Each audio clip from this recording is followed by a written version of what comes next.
Oppenheimer winning big at the Oscars last night, joining us right now on the other big winners. And yes, we'll talk about the snubs, the takeaways for Hollywood, and maybe some of the political commentary as well. Pucks, Matt Belloni is here. Good morning to you. You stayed up late. You saw it all. Take us inside the room. What was your highlight? I think it's a big coronation for Oppenheimer. I mean, this is a movie. This was an auction, this movie. All the studios had the opportunity to bid on Oppenheimer as a script, and Universal stepped up. They paid Christopher Nolan what he needed to be paid. They marketed this movie as if it was a tentpole blockbuster and not a 3-hour biopic. They made almost $1 billion in theaters, and now an old-fashioned sweep at the Oscars, 7 wins. It's a huge win for NBC Universal and Comcast.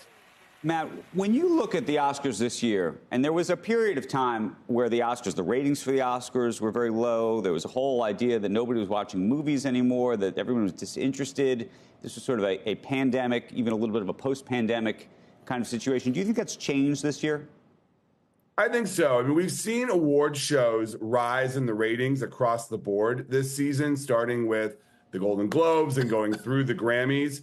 And the thinking is the Oscars did go up last year. They went to 18.8 million, not nearly the heyday of 30, 35 million that used to watch, but a significant rise. And the ratings will almost certainly go up this year. They did start an hour early, which is a challenge, but I think they've got to go up. If they don't go up with Barbie and Oppenheimer as 2 big movies at the Oscars, then they might as well just throw in the towel, because they're not going to go up ever again if they don't go up this year.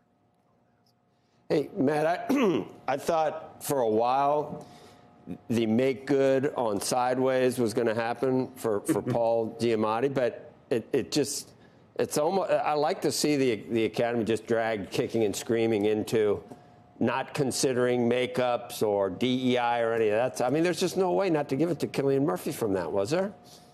No, I mean, if you look historically, the star of a big biopic movie that ends up winning Best Picture, that actor tends to win Best Actor as well. And the Academy thought exactly what you were thinking, that how do you honor this movie as being the best of the year and win in all these other categories and not honor the center of that movie? And Paul Giamatti is fantastic, and he had his fans, and I think there was a moment in the season where he had the momentum, but ultimately it was pretty clear Cillian Murphy was going to win. But Matt, can we just actually talk about, maybe you can explain how the voting itself works? Because we often talk about, the Academy, and I put the Academy in quotes, has decided, we're going to give it to this person, but then we're not going to give it to this person. But don't they vote on each thing singularly and don't know in the moment what's happening on the other side, if you will? Well, in the nominations phase, where they're determining the nominations, the individual branches vote for the nominees. So the actors vote for actors, the editors vote for editors, et cetera, and everyone votes on Best Picture. But for the actual winners in phase 2, everybody votes on everything. So there is kind of a groupthink out there where people talk to each other, and there's advertising, and there's campaign events and media appearances, and you sort of start to have a groupthink around town. And that's where it narrows down to these like face-offs, Emma Stone versus Lily Gladstone in Best Actress this past year. And that went to Emma Stone. And the Oppenheimer movement, so to speak, was very strong, and it never really wavered. It sort of started in July when the movie came out, and it lasted through the entire season. Right. That is extremely rare. Hey, Matt, real quick, do you think that any of the streamers get a bump after this? Peacock obviously has Oppenheimer on it. Max has Barbie on it. Are there folks that you think see the Oscars, see there's a winner, or even see they're not a winner, but just, see a song that's played and say, okay, I'm going to go subscribe? Or do you think that that's too much?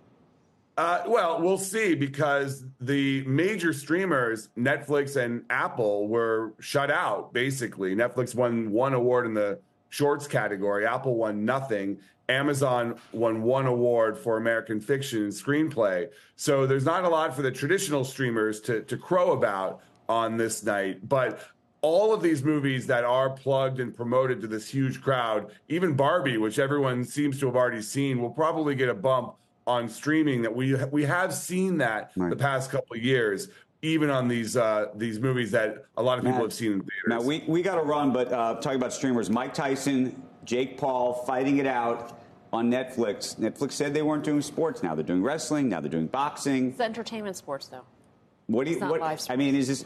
Well, the question is when they're going to get into like premium pay-per-view. That's what I'm waiting for. When you're going to see Netflix have like an add-on effect.